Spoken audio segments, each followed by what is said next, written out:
مولانا طارق جمیل صاحب نے اپنے ایک انٹرویو میں کہا ہے کہ عمران خان کے خلاف بنائے گئے تمام کیسز جھوٹے ہیں۔ عمران خان ایک بہادر آدمی۔ مولانا طارق جمیل کہتے ہیں کہ مجھے پتا تھا کہ وہ جیل کاٹ لے گا۔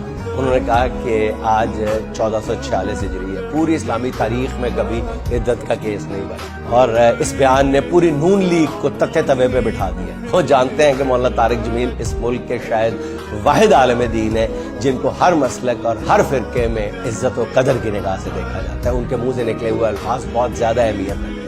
اس پر زبردستی کے وزیر دفاع خواجہ آصف کو غصہ جو ہے ان کا وہ چھپایا نہیں چھپا۔ خواجہ صاحب کہتے ہیں کہ مولانا طارق جمیل کوئی عالم نہیں بلکہ ایک قصہ خان ہے۔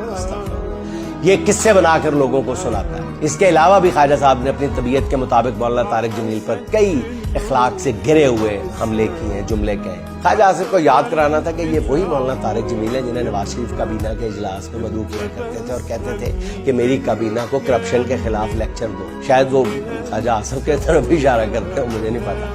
اس وقت ان کے قصے کسی کو برے نہیں لگتے تھے۔ پھر کلثوم نواز مرحومہ کا نماز جنازہ پڑھانے کے لیے جب نواز شریف خود گاڑی میں بیٹھ کر مولانا طارق جمیل کو لائے تھے، تب بھی کسی کو پتہ نہیں چلا کہ یہ کیسا مولوی ہے، یہ تو قصہ خاں ہے، یہ تو عالم دین ہے ہی نہیں۔ اب انہوں نے عمران خان کی بہادری کی تعریف کر دی ہے تو خواجہ آصف صاحب جو ہے وہ ہرزہ سرائی پر اٹھے۔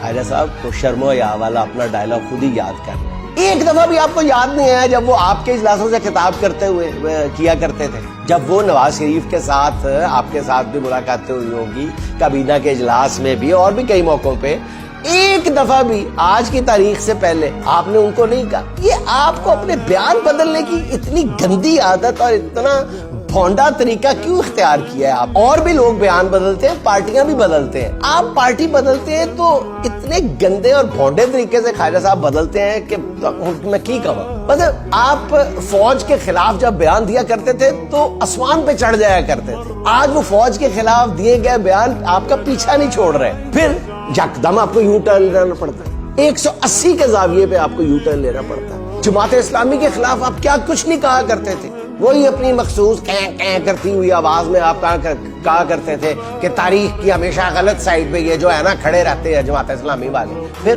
آپ وہی کرتے اسی جماعت اسلامی کی آپ تعریفیں کرتے ہوئے پائے گئے جب آپ کو جماعت اسلامی کی ضرورت تھی۔ اسی مولانا طارق جمیل کو آپ عالم دین مان رہے تھے، آج ایگزیکٹلی 180 کے اینگل پہ آپ نے پلٹا مارا، کلا بازی کھائی اور آپ اس کو قصہ خاں کہنے شروع ہو گئے۔ آپ اتنی ایکسٹریم پہ نہ جایا کریں خواجہ صاحب کہ آپ کو کلا بازی مارنے میں اتنی مشکل پیش آئے۔